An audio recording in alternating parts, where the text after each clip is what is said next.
नमस्कार। थॉमस लेकी LG country churchyard के स्टैंजा नंबर 25, 26, 27, 28 को स्पेंड करने जा रहे हैं। आइए इसको पहले पढ़ते हैं। Happily some hoary-headed swain may say, "Oft have we seen him at the peep of dawn, brushing with hasty steps the dews away to meet the sun upon upland lawn." इसके एक्सप्लेनेशन को समझने के लिए हमें stanza number 24 की last two line को connect करना पड़ेगा। उसको याद करके इससे कनेक्ट करें।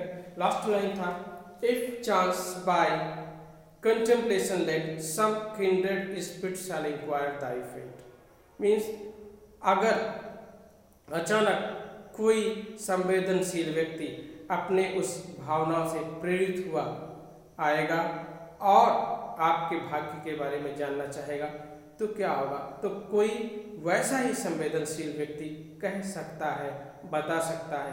क्या बताएगा कि तब शायद सम होरी हेडेड स्वेन, कोई अनुभवशील व्यक्ति, संवेदनशील व्यक्ति, स्वेन में फार्मर के लिए में से वो बोलेगा। क्या बोलेगा कि oft have we seen him at the peep of the dawn. At the peep of the dawn means सुबह के समय अक्सर हम लोगों ने उन्हें देखा। कहाँ देखा? Brushing with hasty steps the dews away. Brushing means चलते हुए, हैस्टी स्टेप तेज कदमों तक, ड्यूज अवे मीन्स ओस। ब्रशिंग द ड्यूज अवे, तेज कदमों से चल करके उस ओस, रास्तों के ओस को मानो पहुंचते हुए, चूंकि चल रहा है इसलिए ब्रशिंग इस्तेमाल हुआ है। तो हम ये समझेंगे कि वो चलते हुए उस युक्त रास्ते पर कहाँ चल करके जाते हुए? Upland lawn to meet the sun. Means चल करके उस दूर थोड़ा ऊंचाई पर स्थित घास के मैदान पर सूर्य की धूप में बैठने के लिए जाते हुए मैंने उन्हें देखा। ये चीज बताएगा, कल्पना कर रहा है कवि कि उसके जाने के बाद। तो let me explain in English. Means after being inquired by some sensitive person, a villager may tell about the poet in such a way. In which way?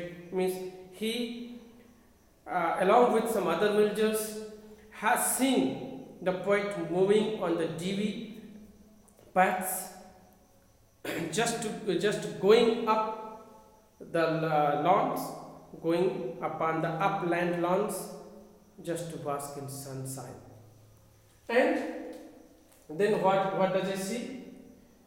Means to meet in the second stanza number 26 में देखते हैं कि there at the foot of yonder nodding beech that wreathes its old fantastic roots so high, his list length at noontide would he stretch and pour upon the brook that babbles by। एक चीज ध्यान देंगे, stanza number 25 में वो सुबह के समय की बात करता है। अब यहाँ बात कर रहा है एट नून टाइड। ये जो समय आया है, समय बदल गया है। एट नून टाइड मीन्स दोपहर के समय। दोपहर के समय क्या होता है बताता है कि there at the foot of yonder nodding beech. Nodding beech हिलता हुआ जंगली वृक्ष है। Foot of yonder means near, not very far. Foot means जड़ के पास, मीन्स जंगली, हिलते हुए जंगली वृक्ष के जड़ के पास। और जंगली वृक्ष कैसा है? That reads its old fantastic roots so high, जो जिसके तने रीड्स मीन्स घुमावदार है, माला के आकार में है, अपनी एक बड़े फैंटास्टिक रूट्स, फैंटास्टिक काल्पनिक, जो कि एक आइडियलिक सेटअप है। रूट्स सो हाई, ऊंचाई तक बड़े लंबे तने वाले हिलते हुए उस वृक्ष के जड़ के पास। दोपहर के समय क्या करता था वो? ही वुड स्ट्रेच मीन्स वो लेट जाता था, वो फैला देता था अपने शरीर को। शरीर के लिए क्या किया है? लिस्टलेस लेंथ, उदासीनता भरे मन वाले, भाव वाले अपने उस शरीर को वो दोपहर के समय वो लेटा देता था, अपने शरीर के साथ लेट जाता था। And pore upon the brook that babbles by, और पोर मीन्स सोचता था वो, अपॉन द ब्रूक मीन्स उस नदी थल के नदी की जलधारा के बारे में देखते हुए मनो अपने विचारों में डूबा रहता था। उस नदी की जलधारा that bubbles by, जो पास में ही बहती रहती थी कल कल करती हुई।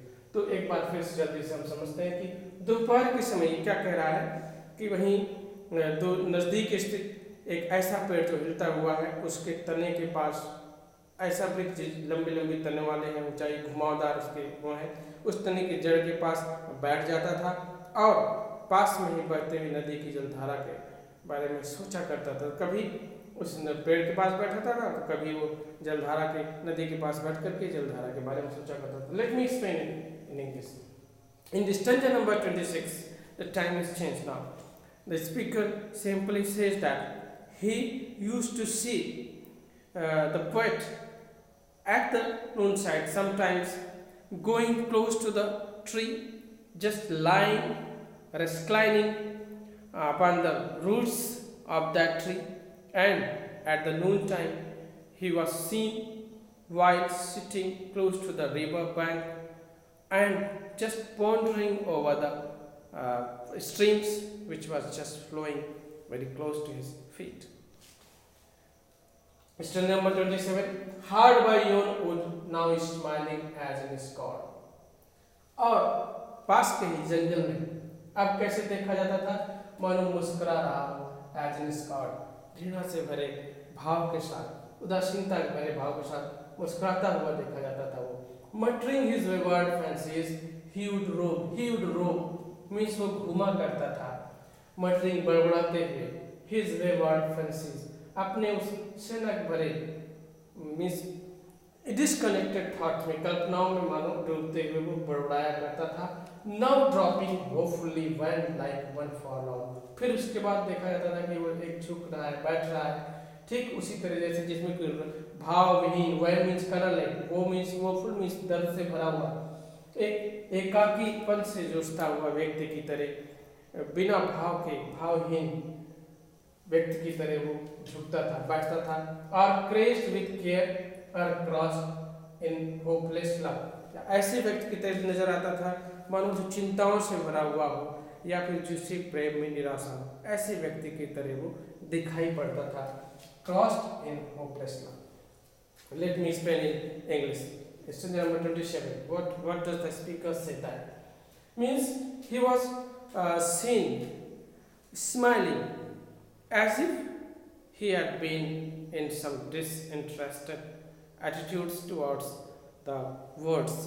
He was having some indifferent attitudes towards the words.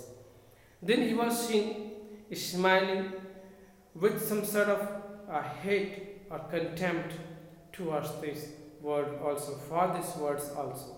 Then he was just also, the speaker means to say that he sometimes used to be like a person, lonely person who might have been disappointed in love or might have been worries, full of worries in their heart.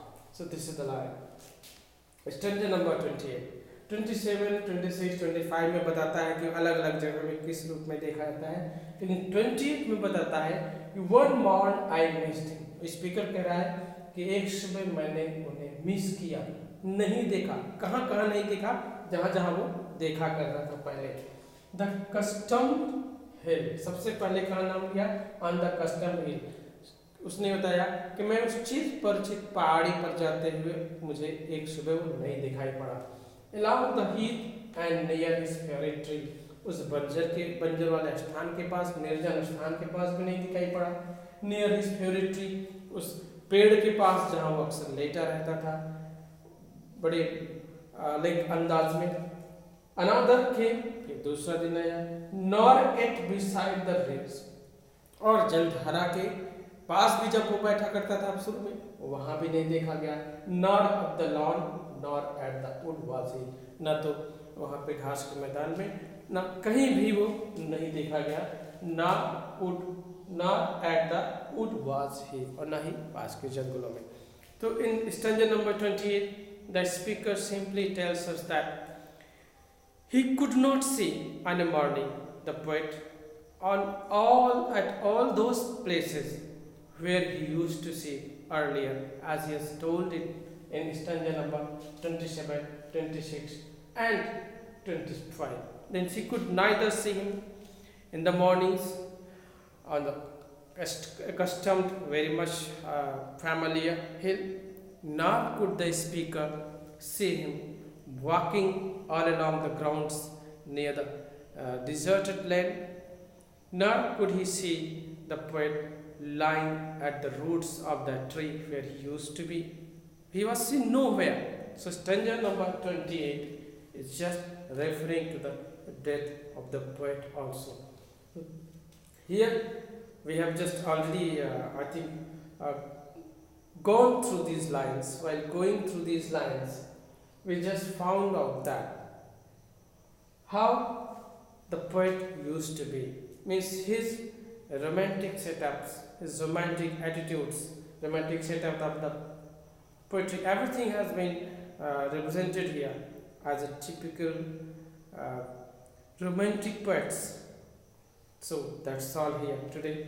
So goodbye, stay blessed, देखते रहिए और अपने view भी दीजिए. So till my next episodes, I just wish you a very good day, a very good life. Please subscribe करिए और अपने view भी दीजिए. नमस्कार.